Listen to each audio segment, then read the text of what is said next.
جس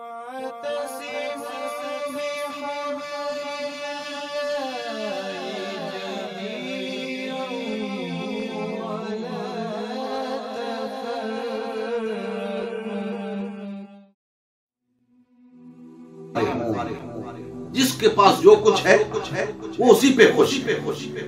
وہ کیوں خوش ہے؟ فرقوں میں تقسیم ہو کر فرقوں سے وابستہ لوگ کیوں خوش ہیں؟ دوستان محترم، وہ اس لیے خوش ہے کہ وہ بظاہر شرک نہیں کر رہے،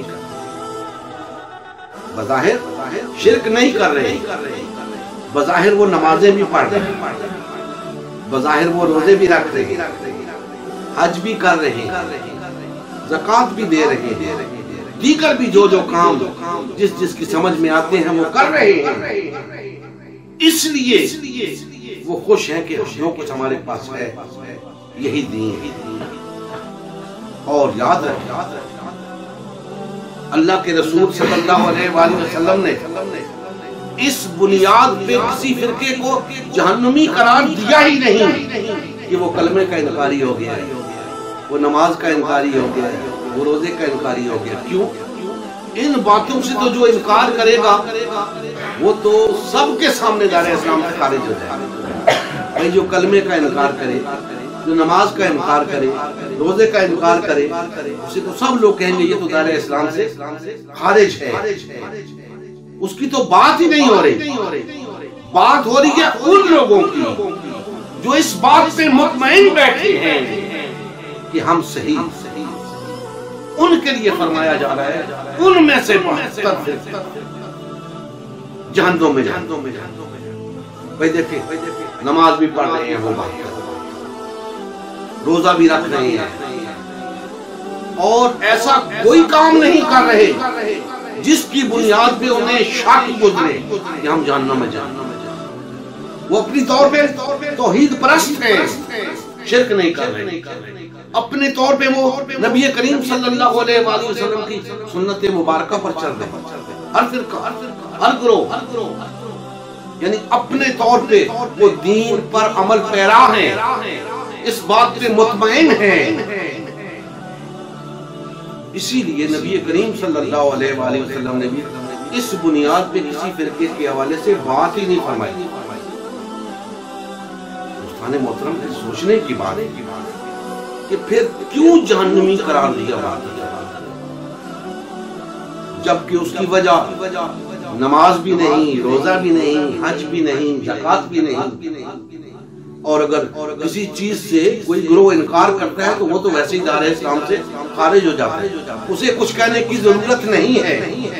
کہنے کی ضرورت تو اسے ہے جو اپنے تئیں سمجھا بیٹھا ہے کہ میں جنتی، اسے کہنے کی ضرورت ہے. لیکن جب اسے کہنے کی بات آتی ہے تو اس حوالے سے نہ نماز کا ذکر ہے، نہ روزے کا ذکر ہے، نہ حج کا ذکر ہے، لیکن جہنمی قرار دے دیا 72. تو یاد رکھیں ان 72 فرقوں کو جہنمی کیوں قرار دیا. اسی حدیث مبارکہ کے اندر اس بات کا جواب ہے. ایک فرقے کے سوا سب فرقے جہنم میں جائیں گے. ایک کیوں فرمایا؟ 2 کیوں نہیں؟ 3 کیوں نہیں؟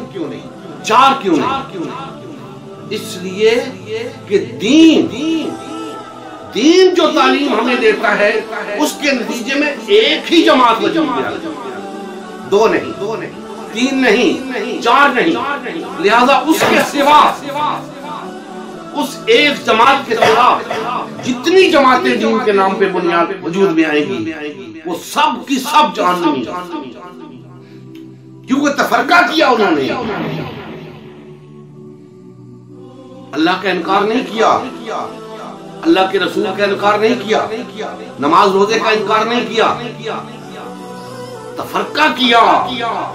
تفرقے کی وجہ سے جہنمی قرار. اب آپ اندازہ لگا لیں کہ تفرقہ کتنا بڑا جرم ہے، تفرقہ کتنا بڑا جرم ہے. آپ سنتے ہیں کہ کلمہ پڑھنے والا بالآخر جنت میں جائے. سنا ہے نا؟ لیکن یہ حدیث مبارکہ بتا رہی ہے کہ کلمہ پڑھنے والوں میں سے بھی 72 فرقے جہنم میں جائیں گے. نہ ان کا کلمہ بچا سکے گا انہیں، نہ ان کی نماز بچا سکے گی، نہ روزہ بچا سکے گا، نہ حج بچا سکے گا. کیوں؟ اس لیے کہ انہوں نے تفرقہ کیا. اب آپ خود اندازہ لگا لیں کہ تفرقہ کتنا سنگین جرم ہے، کتنا سنگین جرم ہے کہ آج لوگوں کو اس بات کا احساس ہی نہیں. ہر فرقہ اس بات کے خوش ہے جو کچھ اس کے پاس ہے، مست ہے اپنے تئیں دین کی تعلیم کے، اپنے تئیں یہ سمجھ رہا ہے کہ میں دین پر کاربند ہوں. لیکن اس کا دین پر کاربند ہونا متحقق تب ہوگا جب وہ فرقوں کو چھوڑ کے وحدت اختیار کرنے کے لیے، ایک جماعت بننے کے لیے تیار، جماعت سے الگ ہے. تو پھر نبی کریم صلی اللہ علیہ وآلہ وسلم نے فرما دیا جو شخص جماعت سے بالشت ہر بھی الگ ہے، اس نے اسلام کا کلالہ اپنی گردن سے اتار پھینکا، اللہ یہ کہ وہ واپس لوٹ آئے.